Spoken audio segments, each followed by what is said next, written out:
आज हम उड़ीसा की पावन धरती पे भगवान जगन्नाथ जी को प्रणाम करते हुए आप लोगों के बीच में आए हैं। मेरा नाम रमेश झनकार है और मैं राष्ट्रीय मानव पार्टी का राष्ट्रीय महासचिव और उड़ीसा का प्रभारी माननीय अध्यक्ष जी ने मुझे बनाया है, तो मैं आप लोगों के बीच हूँ। राष्ट्रीय मानव पार्टी पे मैं सिर्फ इतना कहना चाहता हूँ कि राष्ट्रीय मानव पार्टी की विचारधारा को समझने की ज़रूरत है कि राष्ट्रीय मानव पार्टी की यहाँ ज़रूरत क्यों है। यहाँ 70 सालों से शासन चल रहा है, 25 साल से कोई गवर्नमेंट चला रहा है, उससे पहले भी कोई चला रहा था, लेकिन राष्ट्रीय मानव पार्टी विचारधारा है उसको समझने की बहुत ज़्यादा ज़रूरत है और उसको फैलाने की आप लोगों के माध्यम से ज़रूरत है। विचारधारा क्या है? हमारी विचारधारा ये है, हम समानता की लड़ाई लड़ने के लिए तैयार हो रहे हैं। हम स्त्री पुरुष किन्नर ये हमारे 3 लोग चुनाव चिन्ह में है, जिसको इलेक्शन कमीशन नागरिक का चुनाव चिन्ह बोलता है।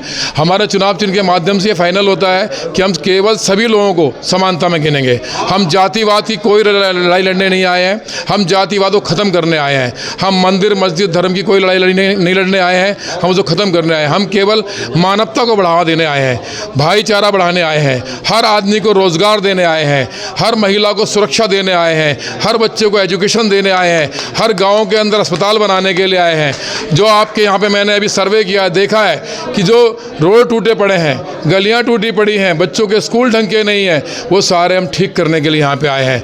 माननीय अध्यक्ष जी ने 40 से ज़्यादा योजनाएं ऐसी बनाई हुई हैं जो उड़ीसा में हमारी सरकार आते ही इम्प्लीमेंट करेंगे, और सरकार नहीं भी आई, आप लोगों का सहयोग मिलेगा तो हम पहले इम्प्लीमेंट करेंगे। और हम उड़ीसा में आज केवल चुनाव लड़ने के लिए नहीं आए हैं, उड़ीसा में विकास लेके आए हैं और विकास करके रहेंगे हम। हमारे अध्यक्ष जी ने कहा है कि चुनाव लड़ना एक अलग विषय है, चुनाव हर 5 साल में हर 2 साल में आता रहेगा, लेकिन विकास मुद्दा जिस पे हिंदुस्तान की सारी पार्टियां बात करती हैं, लेकिन विकास करता कोई नहीं है। हमारे नीयत में विकास है। विकास चाहते तो पहले वाली पार्टी भी कर सकती थी, क्योंकि उनकी नीयत नहीं है विकास वाली। वो नीयत नहीं है, उनकी सोच नहीं है, उनका विजन नहीं है, उनके पास रीज़न नहीं है। उनका एक ही उद्देश्य है, केवल उड़ीसा की जनता को कैसे बेवकूफ़ बनाया जाए। चंद पैसों में टिकट खरीद लेते हैं, टिकट खरीदने वाले फिर वोट खरीदने का सिलसिला चालू करते हैं। हम लोग यहाँ पे बहुत ही तरीके से लोगों का एक एक करके इंटरव्यू ले रहे हैं, उनकी क्वालिफिकेशन देख रहे हैं, उनके काम करने का जज्बा देख रहे हैं कि वो जनता के लिए क्या करना चाहते हैं, उड़ीसा के लिए क्या करना चाहते हैं। विधायक हैं तो अपनी विधानसभा से कितना वाकिफ हैं कि वो उन लोगों के साथ क्या करना चाहते हैं। लोकसभा के अध्यक्ष हैं, लोकसभा के जो हमारे उम्मीदवार हैं, उनसे भी हम पूरी चर्चा कर रहे हैं कि वो लोकसभा पे किस तरह से काम करेंगे, उड़ीसा की जनता में किस तरह से जाएंगे, उनका भला कैसे कर पाएंगे। कुछ पॉलिसियाँ हमारी हैं जो हम इम्प्लीमेंट करेंगे। मैं राष्ट्रीय मानव पार्टी का मुख्य प्रवक्ता, राष्ट्रीय प्रवक्ता हूँ।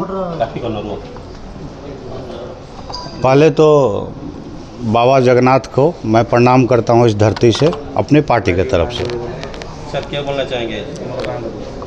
मैं बोलना ये चाहता हूँ, अभी हम लोग कल हैदराबाद में थे, वहाँ हमने अपने 8-10 कैंडिडेट को एमपी चुनाव के लिए सिंबल दे के आया हूँ, और उड़ीसा से भी सिंबल देने हम लोग जा रहे हैं विधानसभा लोकसभा का। लेकिन मैं एक बहुत ही गंभीर मुद्दा उठाना चाहता हूँ। आखिर क्या कारण है कि ये पूरब ही हमेशा पिछड़ा रहा है? ध्यान देने की बात है, पूरब ही क्यों पिछड़ा रहा? गुजरात क्यों समृद्ध हुआ, हरियाणा क्यों समृद्ध हुआ, पंजाब क्यों समृद्ध हुआ? ये असम से, बंगाल से, बिहार, उड़ीसा क्यों पिछड़ा हुआ? मैं भी बिहार से हूँ, दर्द होता है, आपको भी देख के दर्द होता है। हमारे लड़के 10,000 12,000 के लिए जाके परेशान होते हैं उन्हीं प्रदेशों में जो आज अपने को समृद्ध कहते हैं। मैं उस असमानता को दूर करने हम आए हैं, और ये इंडिया लेवल की बात नहीं है। मैं एक गंभीरता से बोल रहा हूँ, इंटरनेशनल लेवल पे देखें हम क्या कहते हैं। जो पश्चिमी देश में समृद्ध है, पश्चिमी देश मतलब क्या है? Europe and America. और जो पूर्वी देश हैं वो गरीब हैं। क्यों? ये एक सवाल है, यक्ष प्रश्न है। वो समृद्ध इसलिए हैं क्योंकि उनमें एक ईमानदारी थी, उनमें एक विज़न था, एक मिशन था। हमारे पास न विज़न था, न मिशन था, न ईमानदारी थी।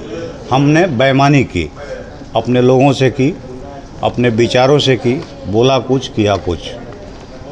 हमारी पार्टी चुनाव लड़ने आई है विचारों पे। एक रोज़गार का बहुत बड़ा प्लान कर रहे हैं। अगर ईश्वर ने चाहा तो पूर्वी प्रदेशों से एक भी बच्चा, बहुत ईमानदारी से बोल रहा हूँ, कल को किसी भी पश्चिमी भारत में 10,000 की नौकरी करने नहीं जाएगा। मैं बहुत ईमानदारी से बोल रहा हूँ। लोकसभा चुनाव के बाद हम इस प्लान को लॉन्च करने जा रहे हैं। आप लोगों से सहयोग की अपेक्षा है, आशा करते हैं आप लोग सहयोग करेंगे। और हम यहाँ टिकट देकर जा रहे हैं, और टिकट किसी अमीर या पूंजीपति को देने नहीं जा रहे हैं। टिकट हम उसको देने जा रहे हैं जो ज़मीन पे जुड़ के कार्य कर रहा है, इंटरव्यू ले रहे हैं, उसमें यही पूछ रहे हैं। तो इसी के साथ समाप्त करता हूँ। आप लोगों का कोई सवाल है तो पूछ सकते हैं। जैसे आपको पता है कि उड़ीसा में बीजेडी का दबदबा है, नवीन सरकार का दबदबा है, तो आप ऐसे क्या करेंगे उड़ीसा में जो आपको लोग नहीं, देखिए, दबदबा हमेशा किसी का रहा है। कल तक कांग्रेस का दबदबा था, 60 साल शासन में रही। आज कांग्रेस कहाँ है? बीजेडी का दबदबा मान के चलिए आज तक है, कल नहीं रहेगी। हम क्यों माने दबदबा है? ये दबदबा ख़त्म करने वाले आप लोग हैं ना, यहाँ की जनता है। दबदबा इसलिए है कि कोई था नहीं, जब कोई है ही नहीं तो दबदबा तो रहेगा। 60 साल तक कांग्रेस ने क्यों शासन किया? क्योंकि विपक्ष में कोई खड़ा नहीं था, एक अपोजिशन खड़ा हुआ, ख़त्म हुआ। नहीं, पहले बात ये कि लोग आपको क्यों एक्सेप्ट करें? देखिए, अगर मैंने कुछ बातें बताई और आज की जनता जो है बहुत समझदार है। मैंने एक चीज़ क्या कहा कि मैं किसको टिकट दे रहा हूँ, मैं कोई कास्ट रिलीजन की बात नहीं कर रहा हूँ, जैसा मेरे अध्यक्ष जी ने कहा। मैं रोज़गार की बात कर रहा हूँ, गरीबी दूर करने की बात कर रहा हूँ, और वो भी पूर्वी भारत के, जो आज़ादी के 75 साल बाद भी आज 2 वक्त की रोटी के लिए तरस रहा है, मैं उसकी बात कर रहा हूँ। मुझे आशा है लोग समझेंगे, वोट देंगे। Thank you. मेरा नाम मस्कर योगेश शेट्टी, राष्ट्रीय मानव पार्टी नेशनल प्रेसिडेंट। हमारा राष्ट्रीय जो कार्यालय है नई दिल्ली में है, हनुमान रोड 11 हनुमान रोड पे। आज उड़ीसा क्षेत्र में हम आए, उड़ीसा क्षेत्र को डेवलप करने के लिए। उड़ीसा क्षेत्र, हमारा देश 75 साल हो चुका है, फिर भी हमारा उड़ीसा क्षेत्र जो है गरीबी में फिर 75 साल पीछे चले गए। क्योंकि जो भी पार्टी है वो पार्टी सारा जो वादा करते हैं, आजकल सारे लोग जेल में जाने के लिए तैयार है, सारे पार्टी। ऐसा स्थिति में हमारा देश को पूरा कोलैप कर दिए। हम चाहते हैं कि मानव जाति के लिए ये प्लेटफॉर्म है, एक प्लेटफॉर्म बोल नहीं सकता, एक जीवन आधार है ये राष्ट्रीय मानव पार्टी। गाँव को गाँव रोड नहीं है, बिजली नहीं है, पानी नहीं है, ये रोजगार योजना नहीं है उनके पास, उनको कोई युक्त भी नहीं है। इसी के लिए हम ये राष्ट्रीय मानव पार्टी आज इधर लेके आए। इस पार्टी को पूरा उड़ीसा गांव-गांव तक जाना है। हमारा सिंबल है नागरिक। नागरिक का मतलब क्या है? एक महिला है, एक पुरुष, एक किन्नर है। ये तीन ही जाति है हमारा। ये जातिवाद में एससी, ओसी, बीसी, एसटी करके ये राजनीति वालों ने वोट के लिए सब लोग डिवाइड कर दिया है। हम चाहते हैं कि सब जाति एक ही जाति है, इक्वल है हम लोग सब। ये इक्वल क्यों नहीं रह सकते? ये वोट के लिए हम लोग अलग क्यों करना है? वजह कैसा क्या है? हम लोग वो जो एससी अलग है, ओसी अलग, बीसी अलग है, उसमें अलग अलग खून थोड़ी निकलता है। सब लोग खाते वही है, जीते वही है, पहनते वही है। क्यों हम लोग अलग अलग जीना चाहिए? एक होके क्यों नहीं जी सकते हम लोग? उस एक होके जीने से हमारा देश, हमारा भविष्य, हमारा बच्चों का लाइफ बढ़ जाता है। इसी के अंदर हम लोग झगड़ते, हमारा जीवन ख़त्म हो जाता है। एससी हूँ मैं, एसटी हूँ, बीसी हूँ बोल के। क्यों? वजह क्या है? इससे हमारा देश डेवलपमेंट नहीं हो रहा है। इसके लिए राष्ट्रीय मानव पार्टी एक ऐसा विकल्प लेके आई है, गांव-गांव गली तक। ये हमारा मेन मोटो ये है, ये पार्टी की योजना है। योजना क्या है? एक रोजगार देना है, हॉस्पिटल देना है, एजुकेशन देना है। ये सारे एम्पावरमेंट पूरा डेवलपमेंट करने के लिए राष्ट्रीय मानव पार्टी आज क्या है। आज हम लोग, हमारा एमपी और एमएलए का चुनाव चल रहा है अभी, उनको हम लोग कैंडिडेट्स को आइडेंटिफाई करके जीतने वाले कैंडिडेट्स को और इस पार्टी को लेके जाने के लिए, आगे काम करने के लिए सिर्फ हम लोग ऐसा लोगों को टिकट दे रहे हैं कि ज़मीनी के अंदर लोगों का जाके काम एवरी डे उनकी प्रॉब्लम्स को समझे। वहाँ पर कौन सा गाँव के अंदर क्या प्रॉब्लम है, बच्चे पढ़ने तक हॉस्पिटल्स नहीं है आज भी हमारा पास। सारे लोग बोलते हम वो इलेक्शन के टाइम पे हम वो कर देंगे, ये कर देंगे। हम यहाँ तक कि हमारा जो सोच है, जैसा इलेक्शन खत्म होता है ऐसा हम लोग काम करना शुरू कर देंगे। हम सरकार बनाओ ना बनाओ, सरकार से कोई प्रॉब्लम नहीं है। लोकसेवा करने के लिए एक माध्यम है आपका। हाँ, लोकसभा करने के लिए, लोकसभा एंड विधानसभा दोनों भी हम कर रहे हैं। उसमें हम लोग खाली एक ही है काम करना, हम लोगों को काम करके दिखाना है। एक मानव को जाति को एक संकल्प लेके एक कृत करना है, हमारा मोटिव यही है राष्ट्रीय मानव पार्टी का। इसी के लिए आज हम इधर आए हैं। आज उड़ीसा जनता के लिए एक खुशहाली लेके आने वाले आगे हमें भरोसा करे, हमारा जो पार्टी को भरोसा करे, और इसके साथ हमारा चिन्ह है, एक महिला, एक पुरुष, एक किन्नर, ये सिंबल को जाने और इसी को वोट डाले। ठीक है, ठीक। हम यही चाहते हैं।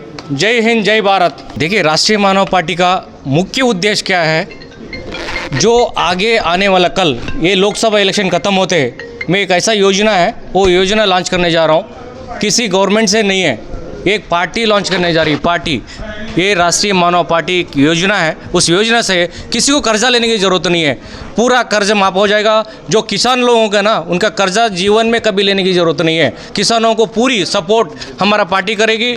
सरकार आए ना आए उससे कोई लेना देना नहीं है, सरकार तो बनाएंगे अगर आप लोग साथ देंगे तो। उड़ीसा के अंदर अगर सरकार बन गया, पूरा 100% पूरा मेजॉरिटी के साथ मैं काम करने तैयार हूँ। किसान कर्जा जीवन में लेने की ज़रूरत नहीं है, कर्जा पूरा किसानों का कर्जा माफ़ कर दूंगा मैं। और उल्टा पार्टी की तरफ से इतना सपोर्ट करेंगे, हमारा देश उड़ीसा ऐसा सोना बन जाएगा। ये मेरे विकल्प ही वही है, मेरे पार्टी का विकल्प ये है, सोना बनाना है। मैं जन्म में अगर जिंदा रहूँगा, अमर रहना चाहता हूँ। पैसा कमाने के, घोटाला करने के लिए नहीं आया हूँ। ये राष्ट्रीय मानव पार्टी इधर आज पैदा किया है। अगर मेरा खून का एक कतरा भी हो, उड़ीसा के लिए मैं देने के लिए तैयार हूँ। उड़ीसा जनता मुझे भरोसा करे। इतना सारा 70 साल में इतना पार्टियों को किया काम लोगों ना, मुझे भी एक बार अवकाश देखिए। अगर मैं करके नहीं दिखाया तो मैं उड़ीसा में मुंह दिखाऊंगा नहीं है। ये मेरी चैलेंज की बात कर रहा हूँ मैं आपको आज।